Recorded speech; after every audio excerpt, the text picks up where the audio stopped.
It's a blowout tonight in Brooklyn for the Hawks. This is Hawks Live, fueled by Georgia Natural Gas. Atlanta wins it by 34, pulling away in the fourth quarter with a 43-point final period, and they win at 141-107. Fourth straight win for the Hawks. No matter what happens this weekend around the league, they will reside in fifth place in the Eastern Conference when they tip with the Knicks on Monday night. That's Madison Hawk. I'm Matt Weiner. Good to have you with us. This is exactly what we talked about in the pregame. You take care of business. This is a struggling team. As hard as they're going to play, the execution was just on the Hawks side on both ends. Yeah, it was game plan discipline like we talked about in the pregame. I thought the Hawks did a really good job coming out, setting the intention early, getting off to a fast start. Yes, Brooklyn tried to work their way back in there before halftime, but the Hawks held steady, and they did it in a variety of different ways. They got it done on the offensive end, and then they let their defense fuel their offense as well. A lot of good from this game tonight. Ford Key, Hawks assist 37 of them tonight, tied for the fifth most this season by an Atlanta team. Atlanta started by assisting on 10 of their first 11 made field goals. You mentioned it, 37 assists on 51 made field goals. Anytime that Atlanta has more than 30 assists, good things are happening. That's why they lead the league in assists per game. But just notice how each player is playing off of each other. The chemistry that we talked about in the pregame, it was on full display tonight. When you take a look at these assist numbers, they were pushing in transition. Everyone was running wide and cutting into their lane to finish at the rim. I loved the aggression from the Hawks. I loved how, and I even wrote down in my notes at the very beginning of the game, Jalen Johnson on the first possession passed up a really good look and gave the ball to Onyeka, who knocked down a three. Yeah. He was unselfish, and right then the offense started flowing because they were playing off of each other. Also had a couple of really nice push-ahead passes in that first quarter, trying to set the tone in terms of pace of play, getting easy baskets. We've talked about this before, but CJ McCollum is a bona fide bucket getter. That is what he's done over the course of his NBA career. He's bought into this system. 7 assists tonight from CJ to go with his 25 points. Yeah, 4 for 7 from Tari from CJ too. He was aggressive, shooting the ball really well.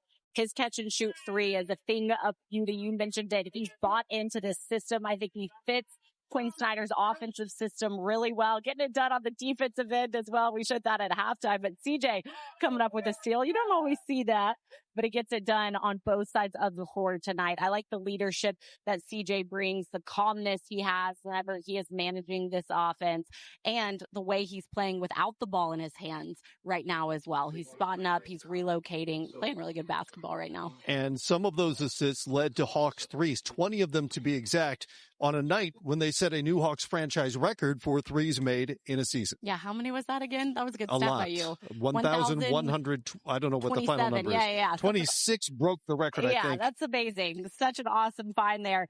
But what they were doing on the perimeter tonight, just notice how they're staying wide out on the perimeter, playing off of each other, relocating, not sucking their man in. They're staying wide. That's that spacing that Quinn Snyder talks about all the time. And right now, Atlanta, over this stretch since the All-Star break, their spacing has been the key reason to why they are getting such great looks offensively. But multiple Hawks players getting it done from behind the arc tonight. It took Nickeil Alexander-Walker a little bit to get going. And then when he got going, man, it was fun, finishing with 21 points. And bonus threes from Jonathan Kuminga, knocked down all 3 of his. Corey Kispert, who was a DNP the last 2 games, came off the bench and had a 13-point fourth quarter, including 3 made threes. We've got more Hawks Live coming up from Brooklyn, New York, where the Hawks win big tonight. CJ McCollum's fingerprints all over it. We'll hear from the head coach, Quinn Snyder, and much more as Hawks Live continues.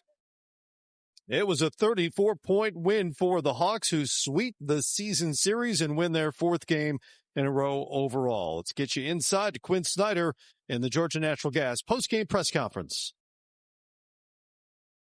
When the defensive effort was terrific, the ball pressure that the guards put on opponent after opponent really is something special. Yeah, I think it's, obviously Dyson and Nickeil are the head of the snake, so to speak, with that two-headed snake. But I think it raises, other guys' level, when you see someone working like that. So we've got, Gabe comes in and picks up, and I thought Jonathan tonight was terrific defensively. We just got to make sure we have good offensive possessions and don't turn it over, so we get a chance to set our defense. It looks like Jonathan is starting to really exert his influence. He's had a really good week. These 3 games, he's been really good. Yeah, I think when you watch the game, you see, a late clock, get into the paint, pull up, and some of those things. But to me, the thing that he's doing really well, he's just easy to play with. That's been, you can tell that he's internalized that, and you want him to be, we talked to him about trying to be more aggressive in transition in particular, but he's locked in defensively, and he's capable of making some plays for us offensively when in the couple of timely buckets that he's able to get. The one constant for this team has been the sharing of the basketball, and that was certainly evident again tonight.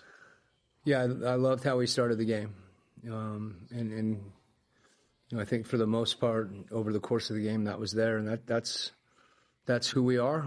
And I think when we're playing that way and looking for each other and helping each other on the offensive end, whether it's a screen or a pass or running for somebody, that's that's when we're a more efficient offensive team. And our guys are, I think, really making an effort to execute in those situations. Quinn, you've coached a lot of teams in a lot of different situations. How unique is it for this group to come together like they have under the circumstances of making all these changes? No, I had a team a number of years ago that was 9 back in January, but there wasn't the additional iteration of the team. So I think the fact that our group is connected the way they have in a short period of time really speaks to to those guys in the locker room. That I think there's been a foundation that we felt like we've tried to lay and been consistent with some of those things, but they've embraced one another as much as anything. And as we've talked about it a lot, that roles are going to evolve. You're going to have different things that are available to you in different times, and as long as we stay connected and play with the pass, good things can happen. And when you get a group that feels that way and wants to play that way, and is able to put the team in front of themselves individually, I think it's a rare thing, and not just in the NBA, but just in general. Okay. All right. And from the newly named Eastern Conference Coach of the Month to the Eastern Conference Player of the Month, Jalen Johnson, who had a judicious shooting night, and not to compare him to Nikola Jokic, because he's the best player in the world by most opinions anyway, but 12 shots, that's kind of a Jokic-like night because he never cares about his shot total. Yeah, Jalen Johnson was really effective tonight. I mentioned it, that first possession of the game where he passed up a really good look because Onyeka was wide open at the top of the key. And knocked down that 3. I just think it's the unselfishness that Jalen is playing with right now. Quinn Snyder talked to us about it in pregame, saying the game is just looking easy for Jalen, and he does night in and night out, makes it look easy.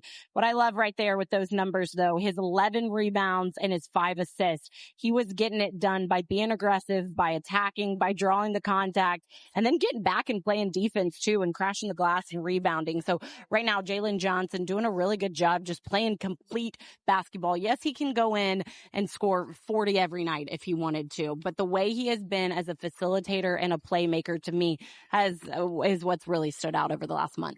Time for FanDuel Revisit. Jonathan Kuminga had some nice moments coming off the bench, and yet I was so close. I was rolling. I was feeling good. I was really positive, but half a point shy. I lost this one, but hey, Jonathan Kuminga still played really good. You mentioned it, coming off the bench, immediately making his impact. The way he's able to spread the floor because he is such a threat as a shooter, but he's explosive. He's such an elite guard with the ball in his hands that his first step is quick. So he's getting it done on the offensive end tonight. 4 for 6 field goals. You love to see Kuminga come in and make an instant impact. Like you heard heard Bob talking to Coach Snyder about it. Just feels like he's getting even more comfortable in this system. And I think Quinn Snyder and the coaching staff can really bring out the best in Kuminga's game. And I think we've seen it over the last few games or so. You've seen some moments of explosion for certain, and that's what he's here to be because that's who he is. But he's still dealing with that knee thing, which may not be resolved until season's end. But a good night for Kuminga, a good night for the Hawks all in all in Brooklyn. They get the big win, 141-107.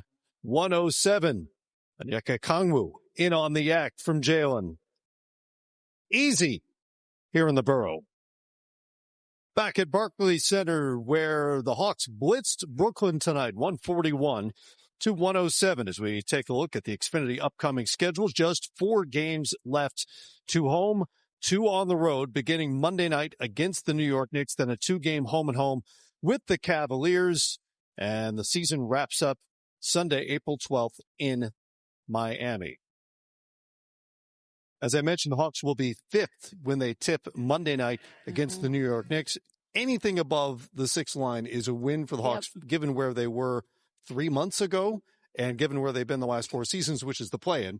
They want to get out of the play-in. Right. They're in pretty good shape for that. Yeah, they are. The Eastern Conference standings still really tight. 1 through 4 have clinched already, but Philadelphia in that 6th seed, Toronto in that 7th seed, they both still have really hard schedules remaining as well. So Atlanta, it's the old cliche, taking it 1 game at a time, focused on the Knicks on Monday. But if they could even get 2 out of the next 4, I'm feeling pretty good with where the Hawks are at right now. You know what? I'm taking it in 4-game chunks. That's how I'm taking it. Okay, yeah. So you think they're going to go undefeated? No. I'm just how I'm approaching it as a broadcast. I never take it 1 game at a time. I like to look at it in its entirety. Oh, Matt, you keep me on my toes. Well, the Hawks took this game seriously and took care of business tonight on the road. An easy win against this struggling Nets team, and they get 2 days off back in Atlanta. Think about it. Regroup, rest a little bit for the New York Knicks on Monday. Our next broadcast is Wednesday night in Cleveland. We'll talk to you then.